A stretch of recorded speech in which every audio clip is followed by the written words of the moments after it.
Welcome to the Maps to Minecraft Education Project. In this video, you'll learn how to research and plan a real-world location before building it in Minecraft. We'll explore how to find places in Google Maps, take measurements, sketch a layout, and prepare to build. You're not just placing blocks, you're designing a meaningful version of the real world. So let's get started.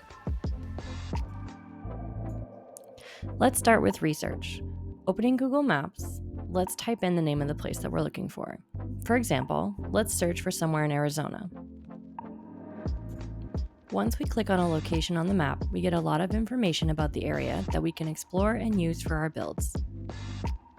Switching to satellite view, you can see what the land and the buildings really look like. If we click on street view, we can zoom in and walk around.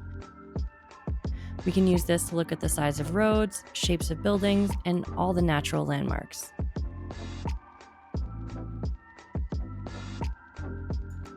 Clicking on the icon on the bottom right, you can see a lot of street view images, some that people have taken, and just some of the land around the area.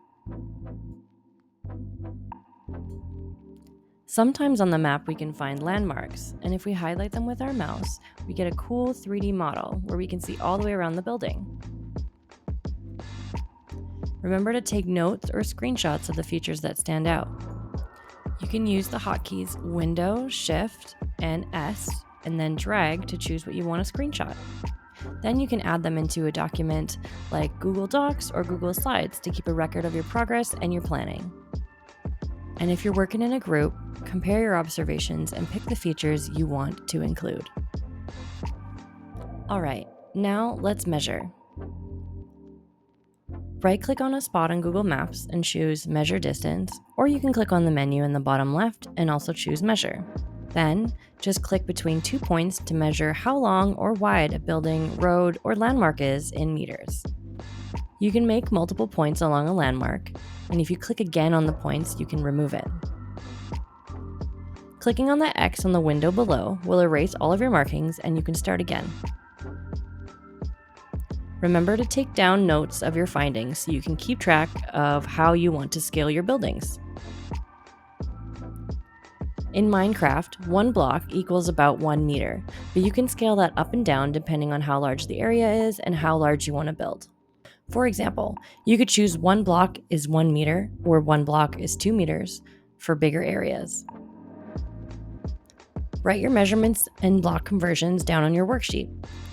I've included a couple of different kinds of worksheets where you can work from a PDF or from the document itself, just depending on how you'd like to work and what kind of information you'd like to record. Now it's time to plan your build on paper or digitally. Use a planning worksheet or graph paper to draw a top-down layout of your build to help keep track of things. There are many free versions of graph paper you can find online. You can draw lines and input text, you can easily record measurements and notes, and each will be unique in its setup, but generally you can choose on how many squares per group or what the paper looks like. Remember to start with the biggest roads or biggest features, and then add buildings and smaller things. Label things clearly, like school, water tower, community center, or park. Let's try an example by planning to build the Pantheon. Once we find our location, we can zoom in and start measuring the distance of parts of the building.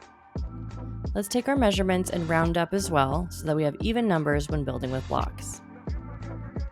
To get the height of the building, we will have to guesstimate a little bit. Let's use Street View for this.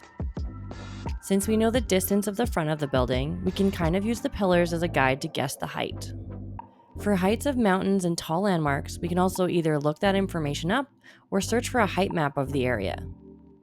But it is a lot of guessing.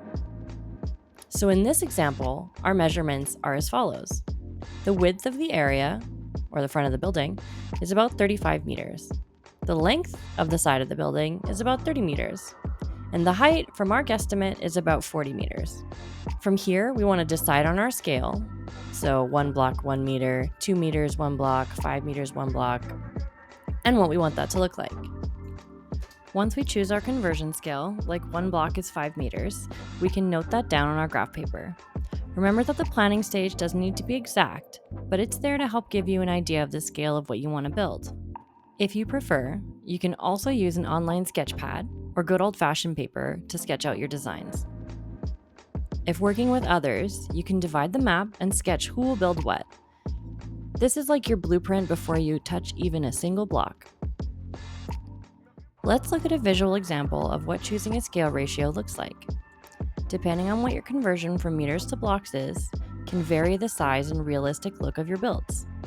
Something like 1 meter to 1 block can end up being a very grand build, while a larger conversion of 5 meters to 1 block can end up being quite small. Minecraft is all about experimenting with the different ideas and bringing your ideas to life, so don't be afraid to try some new things. You can use all of these tools and more to start planning your build in Minecraft. Some questions maybe to ask yourself before you start building are, what's the story of this place? Is it culturally important? Does it have a unique shape or style? Try to highlight what makes this place special, even if you simplify things. Later, we'll learn how to use signs, NPCs, and posters in Minecraft to tell the story of what you're recreating. Big projects are easier and way more fun when you work as a team. You can split up the project based on your layout. One person builds roads, another focuses on buildings, and another works on signs and story elements. Someone could even recreate the land or add nature features. Use your sketch to stay organized and check in with your teammates often. Great team communicates, delegates, and supports each other. Next time, we'll learn about how to make and create a world, what settings to choose, and how to get started.